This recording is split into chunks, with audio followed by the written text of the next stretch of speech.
Fatherhood and trauma. Fatherhood is one of the most sacred roles a man can step into. But if you carry unresolved trauma, that role becomes one of the most complex spiritual tests you'll ever face. This isn't a story about me. This is a framework, a mirror for fathers who are showing up in their homes with the best intentions, but carrying nervous systems that were wired for war. Today's episode is a breakdown of what happens when trauma and fatherhood collide. What it looks like, what it teaches, and how to show up with intention instead of instinct. Section 1. What happens when a traumatized nervous system becomes a parent trauma? It's something that repatterned your body and brain. So when you become a father with trauma, 3 things tend to happen immediately. 1. Survival patterns get mistaken for parenting tools. You may unconsciously pass those on. These are not parenting tools, they're trauma responses masquerading as leadership. 2. Triggers override values. You might value gentleness but still yell. You might believe in open communication but still shut down. This isn't about failure.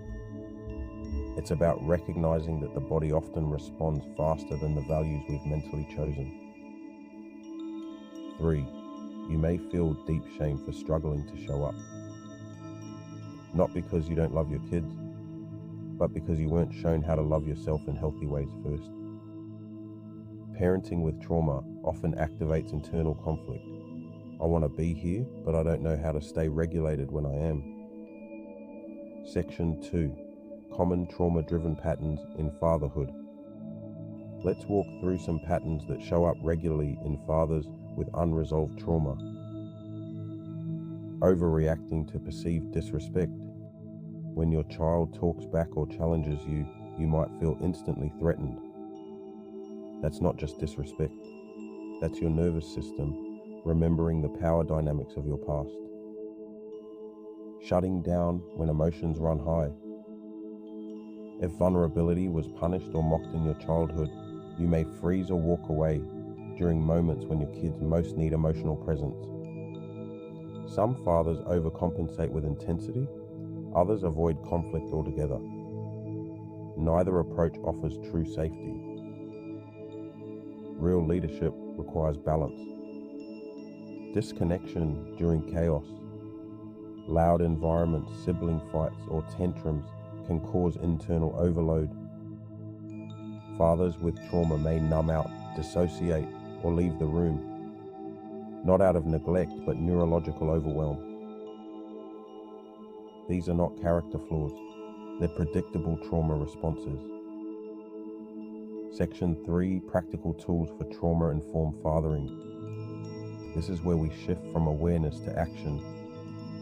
These tools are simple but powerful. They don't require perfection, they require presence. Create a physical or verbal pattern interrupt. Say, hang on, I need a breath. Or, physically, place your hand on your chest to ground. This trains your body to choose response over reactivity. Use language like, I'm feeling overwhelmed right now, I need a minute to come back. This models regulation and helps your children understand emotions are not threats. 3. Repair after rupture. After a moment of escalation, circle back. Say, what I said wasn't okay, I'm still learning how to do this better. You didn't deserve that. Repair builds trust, even more than perfect behavior. 4. Get regulated before the moments come. Build nervous system resilience with routines. Breath work, cold showers, journaling, fitness, silence. Whatever brings you into your body. Fatherhood isn't just about showing up in the moment. It's about preparing before the moment. 5. Use your past to inform, not lead tool. When you feel a reaction rising, ask yourself, is this about my child, or is this my younger self trying to speak through me? This question interrupts projection and invites reflection. They need a father who stays even when he's overwhelmed. A father who owns his triggers not blames his children. A father who shows them that emotions are safe, not shameful. A father who shows repair is possible, not perfection is required. If you can do these things even some of the time, you are already breaking cycles. The bigger picture. This isn't just about parenting, it's about rebuilding the nervous system of a lineage. When a traumatized man becomes a conscious father, he stops normalizing silence and control.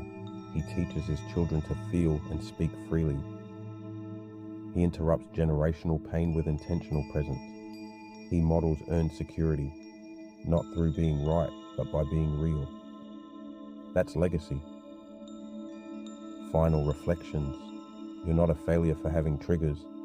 You're not disqualified because you were broken before you became a parent. You are the exact man your children need, as long as you're willing to keep doing the work. Trauma didn't begin with you, but healing can. Every breath you take before reacting, every honest conversation you have, every hug you give when your nervous system says pull away. You are reprogramming the blueprint of fatherhood. Closing call to action. If this resonated, drop a comment below. Tag a father who's doing this work. Let's build a brotherhood of dads healing forward, one nervous system at a time. You're not alone. You're not failing. You're evolving.